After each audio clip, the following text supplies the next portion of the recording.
ফেব্রুয়ারিতে জাতীয় নির্বাচনের মধ্য দিয়ে বাংলাদেশ জনগণের ক্ষমতায়নের পথে এগিয়ে যাবে বলে মন্তব্য করেছেন প্রধান উপদেষ্টা ডক্টর মোহাম্মদ ইউনূস। সোমবার ইতালির রোমে বিশ্ব খাদ্য ফোরামের উদ্বোধনী অনুষ্ঠানে এই মন্তব্য করেন তিনি। প্রধান উপদেষ্টা অনুষ্ঠানে ক্ষুধার জন্য অর্থনৈতিক অব্যবস্থাপনাকে দায়ী করে দারিদ্র্যমুক্ত বিশ্ব গড়তে ৬ দফা প্রস্তাবনা তুলে ধরেন। প্রধান উপদেষ্টা তার বক্তব্যের শুরুতে জুলাই শহীদদের স্মরণ করে বলেন, তরুণদের আকাঙ্ক্ষার দেশ গড়তে পুনর্গঠন করা হচ্ছে সব প্রতিষ্ঠান। এ সময় কাঙ্ক্ষিত বিশ্ব গড়তে তরুণদের এগিয়ে আসার আহ্বান জানিয়ে সামাজিক ব্যবসায় জোর দেন প্রধান উপদেষ্টা। বৈশ্বিক খাদ্য ও অর্থনৈতিক কাঠামো সংস্কারের ৬ দফা প্রস্তাব দেন অধ্যাপক Yunus. In coming February, we'll hold our national election, and with it, we institutionalize our commitment to justice and people's power. A country that feeds its people and more is very important. In Bangladesh, despite our small land area,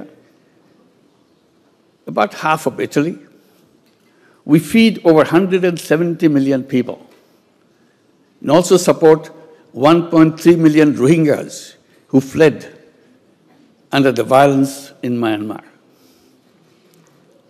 We have become self-sufficient in rice, which is our staple. We are among the world's top producers of rice, vegetables, and freshwater fish.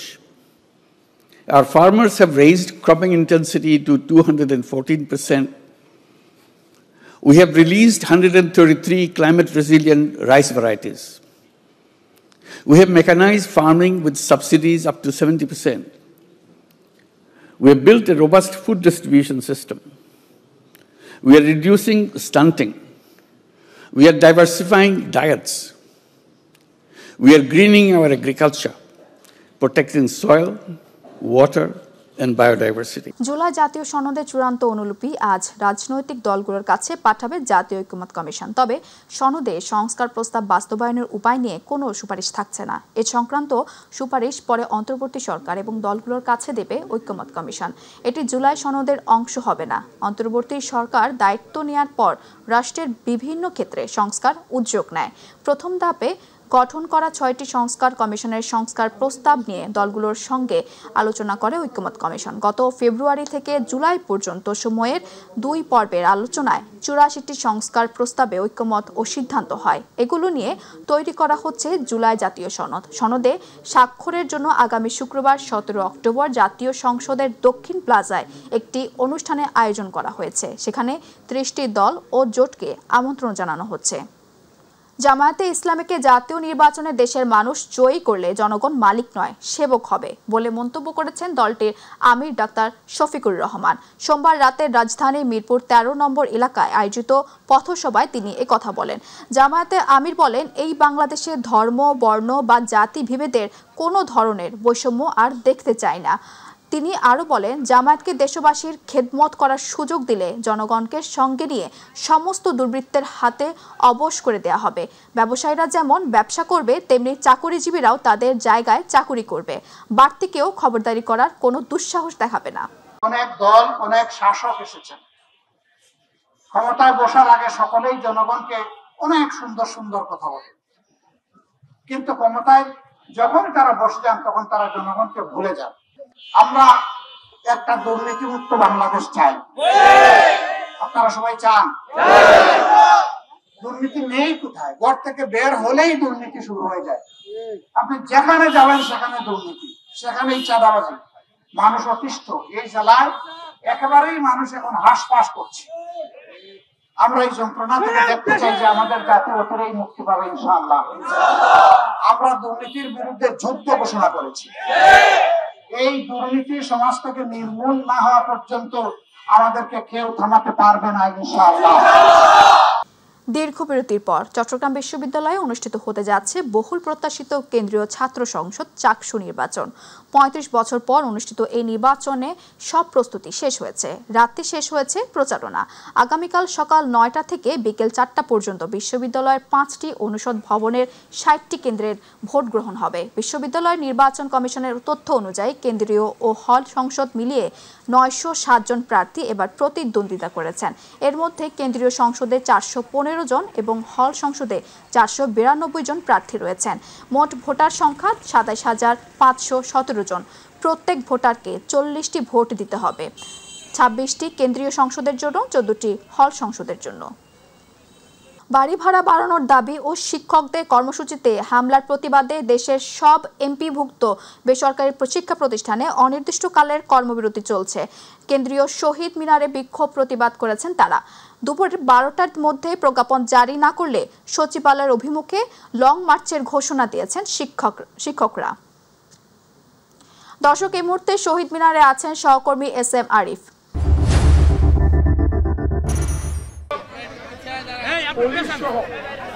যারা আছেন এই কথা আমি বারবার বলে দিয়েছি।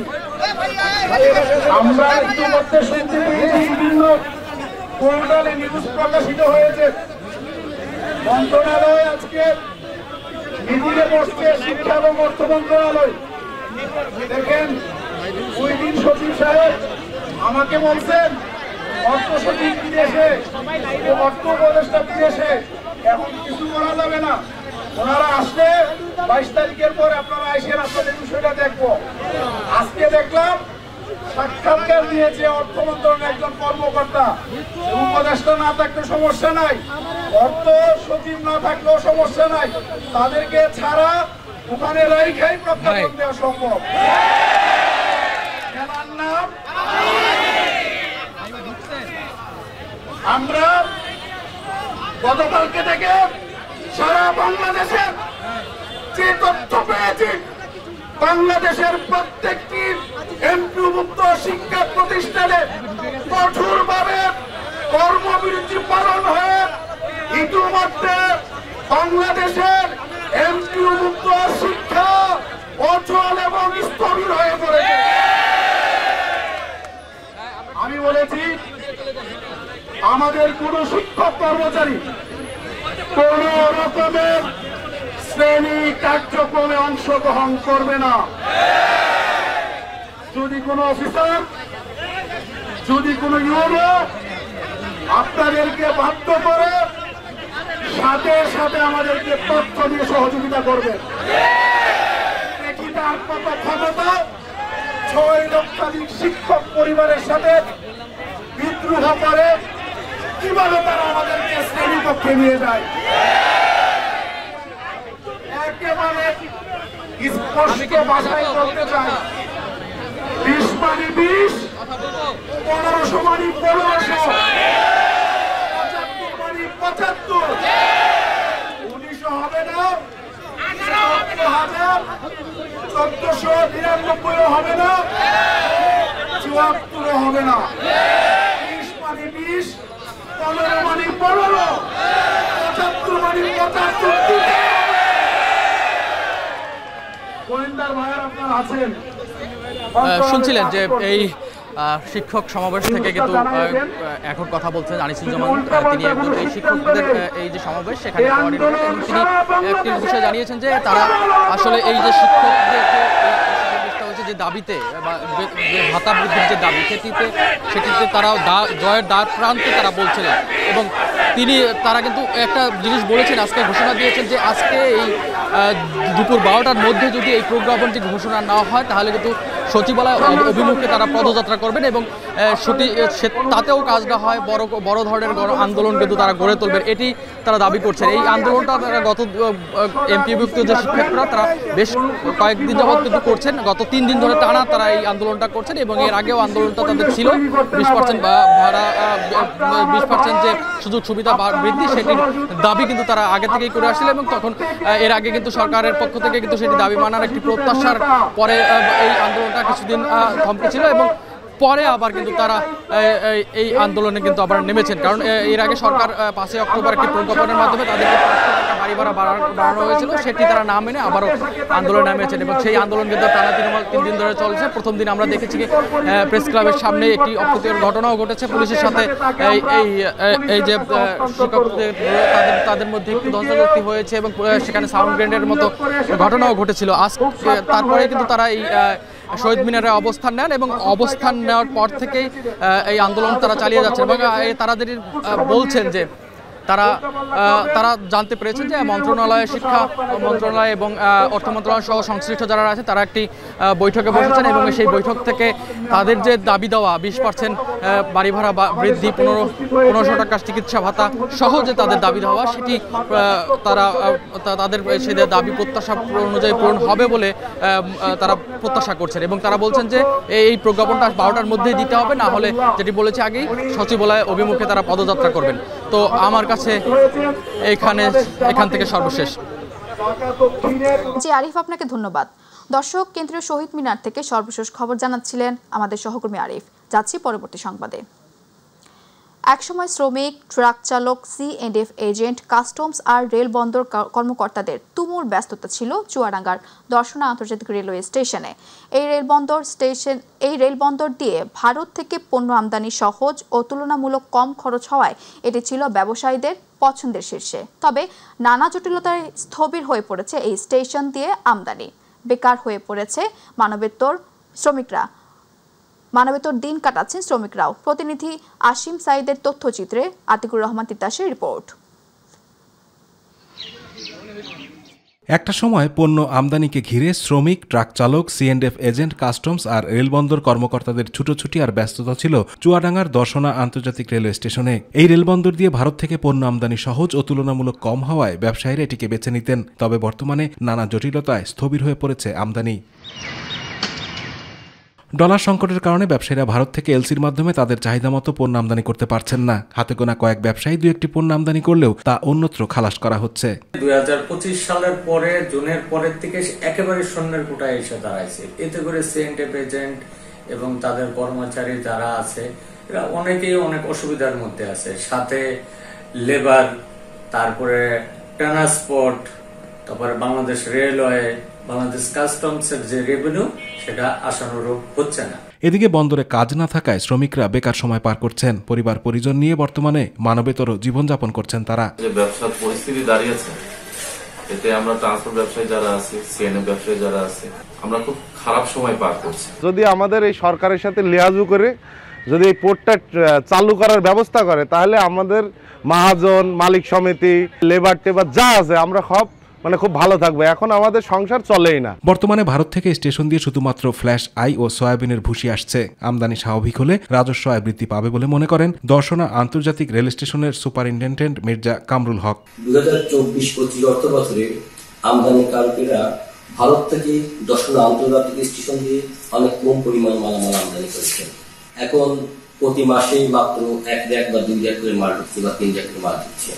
চলতি অর্থ বছরের প্রথম 4 মাসে এই পথ দিয়ে 1554 ওয়াগনে 91,977 মেট্রিক টন পণ্য আমদানি করা হয়। এতে রাজস্ব আয় হয়েছে 4,12,00,000 টাকা। আতিকুর রহমান তিতাস, মাই টিভি। পিআর পদ্ধতিতে জুলাই জাতীয় সনদের অন্তর্ভুক্ত করে গণভোটের দাবি সহ 5 দফা দাবি আদায়ের 3য় দফা কর্মসূচির প্রথম দিনে জামায়াতে ইসলামী সহ কয়েকটি দলে যাত্রাবাড়ি মোড় থেকে মৎস্য ভবন হয়ে গাবতলী বাস স্ট্যান্ড পর্যন্ত মানববন্ধন অনুষ্ঠিত হবে। বেলা 11টা থেকে দুপুর 12টা পর্যন্ত এই মানববন্ধন অনুষ্ঠিত হবে। এই মুহূর্তে মৎস্য ভবনের সামনে থেকে কর্মসূচির বিষয়ে আরও তথ্য জানাতে যুক্ত হচ্ছেন সহকর্মী আফজাল হোসেন। আফজাল, মানববন্ধন কর্মসূচি কি খবর আছে আপনার কাছে জানাবেন।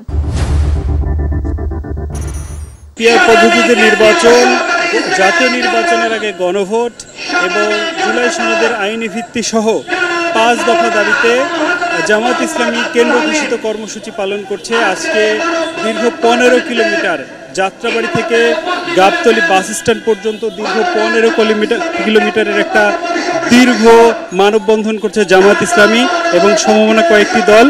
এই মুহূর্তে মানববন্ধন থেকে বক্তব্য দিচ্ছেন ইসলামী ছাত্র শিবিরের সাবেক কেন্দ্রীয় সভাপতি। আমরা একটু তার থেকে শুনবো। জনাব ডক্টর অ্যাডভোকেট হেলাল উদ্দিন ইতিমধ্যে উপস্থিত হয়েছেন। ঢাকা মহানগরী দক্ষিণ জামায়াত ইসলামীর সংগ্রামী সহকারী সেক্রেটারি জনাব মোহাম্মদ শামসুর রহমান। সম্মানিত ঢাকাবাসী, সম্মানিত দেশবাসীকে 5 দফা দাবি আদায়ের লক্ষ্যে ঘোষিত আজকের এই জনতার মানববন্ধনে সবান্ধবে উপস্থিত হওয়ার জন্য আমরা বিনীতভাবে অনুরোধ জানাচ্ছি, জুলাই সনদের আইনি ভিত্তি রচনার কল্পে জাতীয় নির্বাচনের আগে গণভোট আয়োজন, পিআর পদ্ধতিতে জাতীয় নির্বাচন, স্বৈরাচারের দোসর জাতীয় পার্টি সহ স্বৈরাচারের দোসরদেরকে নিষিদ্ধ করা, ফ্যাসিবাদের হত্যাকর্তাদের বিচারের দৃশ্যমান করা সহ 5 দফা দাবিতে বাংলাদেশ জামাত ইসলামী কেন্দ্র ঘোষিত কর্মসূচির অংশ হিসেবে যাত্রাবাড়ি থেকে গাবতলী পর্যন্ত আমাদের মানববন্ধন কর্মসূচি এখন থেকে অল্প কিছুক্ষণের মধ্যে শুরু হতে যাচ্ছে। জি, যেমনটি শুনছিলেন যে সকাল 11টা থেকে শুরু হওয়ার কথা থাকলেও ইতিমধ্যে এই চারদিকে লোকাল সব দিকে ভরে গেছে। এই মুহূর্তে আমি আছি মৎস্য ভবনের সামনে, হাইকোর্ট এলাকায়। এখানেও যেদিকে চোখ যাচ্ছে হাজার হাজার নেতাকর্মী জামাত ইসলামীর উপস্থিত হয়েছে এবং আমরা আরও জেনেছি বাংলা বাজার, পল্টন সহ বেশ কিছু এলাকায় চরমোনা ইসলামী আন্দোলন এবং খেলাফত মজলিস, বাংলাদেশ খেলাফত মজলিস সহ অন্যান্য জামাতের সাথে যারা যুগপথ আন্দোলনে আছে তারাও আজকের এই মানববন্ধনে অংশ নিয়েছে এবং এই মানববন্ধন থেকে পরবর্তী কর্মসূচির ঘোষণা আসতে পারে বলে আমরা ধারণা করছি। এই ছিল আমার কাছে এই মুহূর্তে মৎস্য ভবন থেকে। জি আফজাল, আপনাকে ধন্যবাদ। দর্শক, পিআরের দাবিতে জামায়াতে ইসলামের মৎস্য ভবন থেকে সর্বশেষ খবর জানাচ্ছিলেন আফজাল হোসেন। যাচ্ছি পরবর্তী সংবাদে। বরিশালের মুলাদিতে অব্যাহত রয়েছে জয়ন্তী নদীর ভাঙন। এরই মধ্যে বিলীন হয়েছে 500-র অধিক ঘরবাড়ি, রাস্তাঘাট, শত শত একর ফসলি জমি। জয়ন্তী নদী থেকে অবাধে বালু উত্তোলন ও ইট ভাটায় মাটি কাটার ফলে নদী ভাঙছে বলে দাবি স্থানীয় বাসিন্দাদের। ভাঙন আতঙ্কে রয়েছে ওই এলাকার শতাধিক পরিবার। প্রতিনিধি রাকিবুল ইসলাম রাকিবের তথ্যচিত্রে আরও জানাচ্ছেন শামস তাবরিজ উচ্ছ্বাস। বরিশালের মুলাদি উপজেলার চরখালেখা ইউনিয়নের বুক চিরে বয়ে চলা জয়ন্তী নদীর ভয়াল ভাঙনে দিনকে দিন বিলীন হয়ে যাচ্ছে বসতভিটা, শিক্ষা প্রতিষ্ঠান, রাস্তাঘাট ও ফসলি জমি। গত কয়েকদিনের অব্যাহত ভাঙনে ঢালিবাড়ি লঞ্চঘাট, নমরহাট ও লক্ষ্মীপুর গ্রামের প্রায় 3 কিলোমিটার সড়ক নদীগর্ভে বিলীন হয়ে গেছে। আতঙ্কিত হয়ে শত শত পরিবার ঘরবাড়ি অন্যত্র সরিয়ে নিতে বাধ্য হচ্ছে। আমরা এখন এই ঘরবাড়ি নিয়ে যে কোথায় যাই বা কোথায় থাম এরকম কোনো আশ্রয় নাই। আমি মৃত্যুর পর যেন আমার একটা কবর হইব এরকম কোনো কাদা কারণ পালা নাই। আমাদের অত্র এলাকায় একটি সংযোগ সড়ক কিছুদিনের মধ্যে সেটিও আমাদের বিলীন হয়ে যাবে। ভিটাবাড়ি সব নদীগর্ভে চলে গেছে, সাথে সাথে 2টা প্রাইমারি স্কুল, একটা হাই স্কুল, 2টা বাজার। স্থানীয়দের অভিযোগ, প্রভাবশালী ড্রেজার ব্যবসায়ীরা প্রশাসনের নাকের ডগায় রাতের আধারে অবাধে বালু উত্তোলন করে আসছে। বালু উত্তোলনের ফলে দিন দিন মুলাদির মানচিত্র ছোট হয়ে আসছে বলে অভিযোগ এলাকাবাসীর। নদী ভাঙনের মূল কারণই হলো যে বালু উত্তোলন এবং ইটভাটা মাটি কেটে নেওয়া। অবৈধভাবে বালু এবং মাটি উত্তোলন করছেন, তাতে প্রাকৃতিকভাবে নদীর যে ভাঙন সেটা অনেক গুণ বেড়ে যাচ্ছে।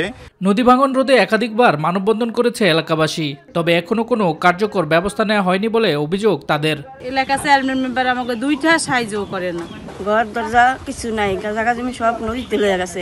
বিনীত আবেদন করি যাতে আমাদের নদীটা বাদ দিয়ে আমাদেরকে এখানে বাপদাদার ভিটা থাকার মতো একটু পরিবেশ সৃষ্টি করে দেয়। জরুরি বরাদ্দ চাওয়া হয়েছে, শীঘ্রই জিও ব্যাগ দিয়ে প্রতিরক্ষার কাজ শুরু করা হবে বলে জানিয়েছে পানি উন্নয়ন বোর্ড। স্থানটি ইতিমধ্যে পরিদর্শন করা হয়েছে, তবে স্থানটিতে জরুরি কার্যকর ব্যবস্থা গ্রহণের জন্য আমরা একটি প্রাক্কলন প্রস্তুত করেছি। আমরা চেষ্টা করব অতি দ্রুত এখানে জরুরি কাজ বাস্তবায়ন করা হবে। এলাকাবাসীর দাবি, এই দুর্যোগ থেকে বাঁচতে দ্রুত কার্যকর ব্যবস্থা গ্রহণ করবে সংশ্লিষ্ট কর্তৃপক্ষ। শামস তাবরিজ উচ্ছ্বাস, মাই টিভি নিউজ ডেস্ক। এবারে গ্রাম বাংলার খবর।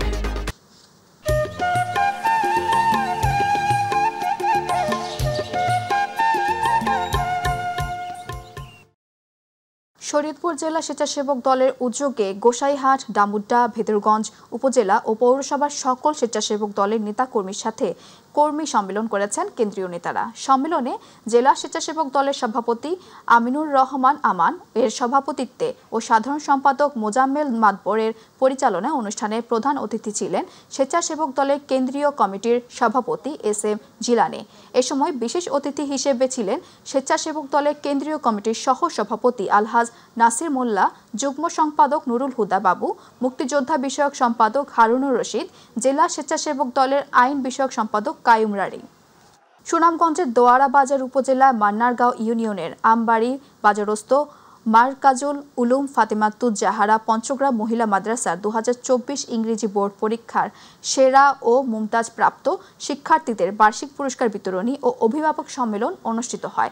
সভায় সভাপতিত্ব করেন নায়েবে মুহতামি মাওলানা খলিলুর রহমান।